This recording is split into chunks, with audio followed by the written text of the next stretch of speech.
Pregnancy में एक बहुत ही कॉमन सवाल जो पूछा जाता है वो ये है कि जो 20 हफ्ते में अल्ट्रासाउंड कराते हैं तो जो हमें बेबी की सेक्स बताई गई है कि बेटा है या बेटी, ये क्या सही है, ये रिलायबल है या कि इसमें कोई गलती है या नहीं। इसमें जो इम्पोर्टेंट चीज़ें आपको पता होनी चाहिए वो ये है कि 20 वीक्स पे जब अल्ट्रासाउंड कराया जाता है उसमें बच्चे की सेक्स बॉय या गर्ल अगर आप पता करना चाहते हैं तो ये राइट टाइम है पता कराने के।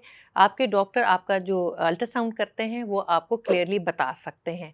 ये देखने में आया है कि 95 टू 99% केसेस में जो सेक्स बताई जाती है वो बिल्कुल ठीक होती है। 1 से 5% केसेस में ये इसमें गलती का इम्कान है। अब गलती का इम्कान जो है वो कुछ ऐसे फैक्टर्स हैं जिस पे डिपेंडेंट है। नंबर 1 कि बेबी की उस वक़्त पोज़ीशन कभी ऐसी हो सकती है कि करने वाला डॉक्टर है वो सही तरह डिटरमिन नहीं कर सकता।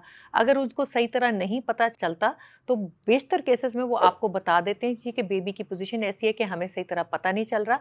आप उसको 1 महीने बाद दोबारा अल्ट्रासाउंड करा के पता करा सकते हैं। कई दफ़ा बच्चे की मूवमेंट इतनी ज़्यादा होती है कि उस वक़्त भी जो डॉक्टर हैं वो सही तरह पिक नहीं कर सकते कि बेबी की सेक्स क्या है। नंबर 3 कि अल्ट्रासाउंड मशीन की क्वालिटी क्या है। अब इतनी एडवांस अल्ट्रासाउंड मशीन्स आ रही हैं कि जिसमें बिल्कुल क्लियर इमेजेस आते हैं, जिसमें गलती होने का इम्कान बहुत ही कम है। अगर आपके डॉक्टर की जो मशीन है वो बहुत ही पुरानी है, जिसमें इमेजेस भी सही नहीं है, उसमें भी गलती होने का इम्कान है। और सबसे इम्पॉर्टेंट जो फैक्टर है वो ये है कि जो अल्ट्रासाउंड करने वाले स्पेशलिस्ट हैं वो बहुत ही एक्सपर्ट हैं, तो उसमें गलती की गुंजाइश नहीं है। अगर कोई बहुत ही जूनियर डॉक्टर अल्ट्रासाउंड कर रहे हैं तो ऑब्वियसली उनका एक्सपीरियंस इतना नहीं है जिसमें गलती हो सकती है। तो ये फैक्टर्स को ज़रूर मद्देनज़र रखना चाहिए।